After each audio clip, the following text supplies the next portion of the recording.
سجدہ اتنی بڑی قوت ہے، ہزاروں ایٹم بمبوں کے اندر وہ قوت نہیں ہے جو سجدے کے اندر طاقت رکھ رہی ہے۔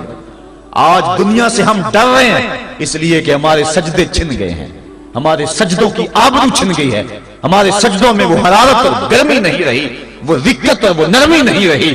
بدر کا میدان ہے، 1000 کا لشکر جرار مقابلے میں ہے، اور وہ پورے لاؤ لشکر کے ساتھ ناز و تفاخر کے اندر مسلمانوں کو ملیا میٹ کر دینے کے جذبوں سے دانت پیس رہے ہیں کہ آج مسلمانوں کو کچا چبا دیں گے۔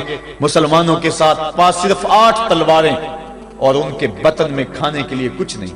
جس کھجور کو چوس کے روزہ رکھتے ہیں اسی کھجور کو چوس کے روزہ افطار کرتے ہیں۔ یہ حالت مسلمانوں کی، بدن پہ چتھڑے لگے ہوئے کپڑے ہیں، عجیب حالت ہے۔ پھر کون سا آسرا تھا جو مسلمانوں کے کام آیا؟ مصطفیٰ کریم نے مسجد عریش میں سجدے میں پیشانی جھکا دی۔ حضرت ابو بکر صدیق رضی اللہ تعالیٰ عنہ فرماتے ہیں میں حضور کے ساتھ تھا، ساری رات مصطفیٰ روتے رہے، آنکھوں میں آنسو ہیں۔ حضور کی چادر سر انور سے سلٹ کے حضور کے کندھوں پہ آ جاتی، پھر کندھوں سے پشت پہ آ جاتی۔ میں اٹھا کے حضور علیہ السلام کے سر پہ رکھتا اور کہتا حضور بس کرو۔ حضور بار بار روتے اور اللہ کی بارگاہ میں سجدے میں سر ڈال کر التجائیں کرتے۔ لفظ کیا تھے محبوب کی زبان پہ؟ آج تک ایسی ناز والی دعا کسی نے نہیں کی ہے جی جیسی دعا مصطفیٰ جان رحمت نے کی۔ مصطفیٰ کریم سجدے میں سر رکھا ہے اور کیا کہا؟ اللہم ان تہلک ہذہ العصابہ لم تعبد فی الارض ابدا۔ میرے مالک میں نہیں کہتا کہ ان لوگوں کو بچا لے، دیکھ میری زندگی کی کمائی یہی 313 ہے جو میں تیری چوکھٹ پہ لے کے حاضر ہو گیا ہوں۔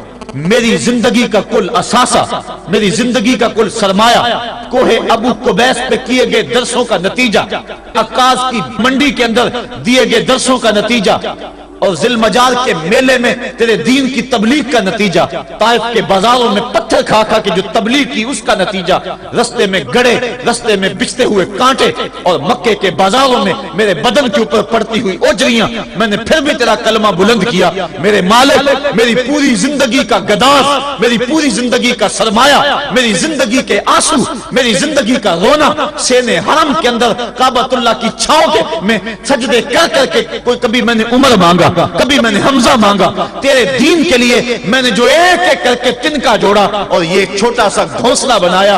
یہ گھونسلہ اب بجلیوں کی زد میں ہے، کفار کی بجلیاں اس گھونسلے کو جلا دینا چاہتی ہیں۔ میرے مالک میں یہ نہیں کہتا کہ میرا یہ گھونسلہ اور میری یہ مٹھی بھر جماعت اور یہ چند میرے لوگ اور یہ میرا سرمایہ اور اثاثہ، میری پوری زندگی کی کمائی، میری جوانی کا سرمایہ جو میں نے تیرے سامنے لا کے رکھ دیا ہے، میں یہ نہیں کہتا ان کو بچا لے، لیکن میرے مالک اگر یہ نہ رہے تو قیامت تک پھر تجھے بھی خدا کوئی نہیں کہے گا۔ ان تہلک ہذہ العصابہ لم تعبد فی الارض ابدا، اگر یہ نہ رہے تو قیامت تک تیرے نام کے ڈنکے بجانے والے بھی دنیا پہ نہیں ہوں گے۔ یہ حضور نے اللہ کی بارگاہ میں دعا کی اور سجدے میں سر رکھا ہے۔ حضور علیہ السلام کی آنکھوں میں اشک جاری ہیں، سجدے سے قوت حاصل کی جا رہی ہے۔ دشمن کے مقابلے میں مصطفیٰ کریم سجدے میں سر رکھ کے اللہ سے آرزو کر رہے ہیں۔ حضرت سیدنا صدیق اکبر فرماتے ہیں اچانک حضور نے سر اٹھایا، میں خوش ہو گیا کہ حضور کے چہرے پہ مسکراہٹ تھی۔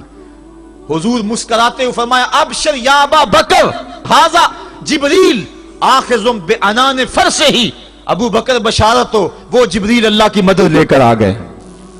تو یہ سجدے تھے جن سجدوں نے ظالم اور جابر قوتوں کا منہ توڑ کے رکھ دیا۔ حضرت علی المرتضیٰ روایت کرتے ہیں رضی اللہ تعالیٰ عنہ، فرماتے ہیں میں نے ہاتھ میں تلوار تھامی اور میدان میں کود پڑا، میں نے کئی کافروں کو واصل جہنم کیا، پھر پلٹ کے دیکھا کہ میں حضور کی زیارت کر لوں، لیکن مجھے حضور نظر نہ آئے۔ میں نے ڈھونڈا تو ایک سمت حضور نے پیشانی سجدے میں رکھی ہوئی تھی اور زبان پہ لفظ تھے یا حیو یا قیوم، یا حیو یا قیوم۔ حضور یہ پڑھتے جا رہے تھے، یا حیو یا قیوم کا وظیفہ پڑھتے جا رہے تھے اور سجدے میں پیشانی تھی حضور کی۔ میں پھر دوبارہ آیا اس سجدے سے جوش لے کر، اس سجدے سے گرمی اور حرارت لے کر، اور پھر دشمن کی صفوں میں کود گیا۔ میں نے ایک کافر کو واصل جہنم کیا، پھر زیارت کے لیے واپس آیا، دیکھا تو پھر سجدے میں حضور نے سر رکھا ہوا ہے اور یہی کہہ رہے ہیں یا حیو یا قیوم، یا حیو یا قیوم، یا حیو یا قیوم برحمتک استغیث۔ یہ جملے حضور کی زبان پہ ہیں اور سجدے میں حضور کی پیشانی۔ میں پھر گیا، پھر آیا، کئی بار ایسا ہوا میں کافر کو قتل کرتا پھر آتا حضور کو سجدے میں دیکھتا. فرمایا پھر حضور نے تلوار تھامی اور مصطفیٰ کریم میدان جنگ میں کود پڑے. لوگ بڑھ چڑھ کے دشمنوں پہ حملہ کرتے تھے لیکن جو سب سے آگے کافروں کی صفوں میں کود کے حملہ کر رہا تھا وہ آمنہ کا لال محمد مصطفیٰ صلی اللہ علیہ وسلم. تو سجدے سے وہ قوت ملتی ہے, سجدے سے وہ نور اور روشنی ملتی ہے کہ پورے زمانے میں اجالا کیا جا سکتا ہے. آج 56-57 اسلامی ملک دنیا کے سامنے رسوا ہو رہے ہیں اور دنیا کے سامنے سجدہ ریز ہیں, اس لیے کہ وہ ایک خدا کے سامنے سجدہ کرنا بھول گئے ہیں. ایک سجدہ جسے تو گراں سمجھتا ہے 1000 سجدے سے آدمی کو دیتا ہے نجات. آؤ اس کے حضور جھکو, اس کے حضور جھکنے والا کسی کے آگے نہیں جھکتا. سجدہ اس کو قوت دیتا ہے. تو راز کن فکاں ہے اپنی آنکھوں پر آیاں ہو جا, خودی کا راز نہ ہو جا خدا کا ترجمہ ہو جا, خودی میں ڈوب جا غافل یہ سر زندگانی ہے, نکل کر حلقہ شام و سحر سے جاویداں ہو جا, گزر جا بن کے سیلے تندرو کوہ بیاباں سے, گلستان راہ میں آئے تو جوئے نغمہ خواں ہو جا. مالک کے حضور جب بندہ عزت سے سر جھکا دیتا ہے اللہ کی رحمتیں بندے پہ نازل ہوتی ہے.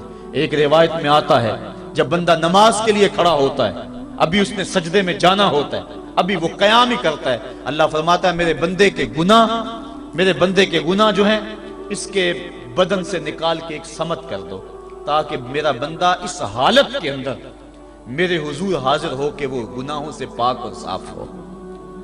حضرت نبی رحمت صلی اللہ علیہ وآلہ وسلم فرماتے ہیں کہ پھر اس کے سارے گناہ اس کے بدن سے اتار کے ایک سمت رکھ دیے جاتے ہیں اور بندہ مصلی پہ سبحان ربی العالی کے نغمے الاپتا ہے, رکوع کرتا ہے, سجدے کرتا ہے.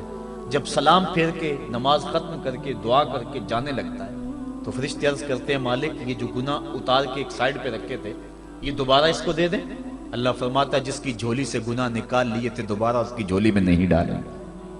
اللہ اکبر.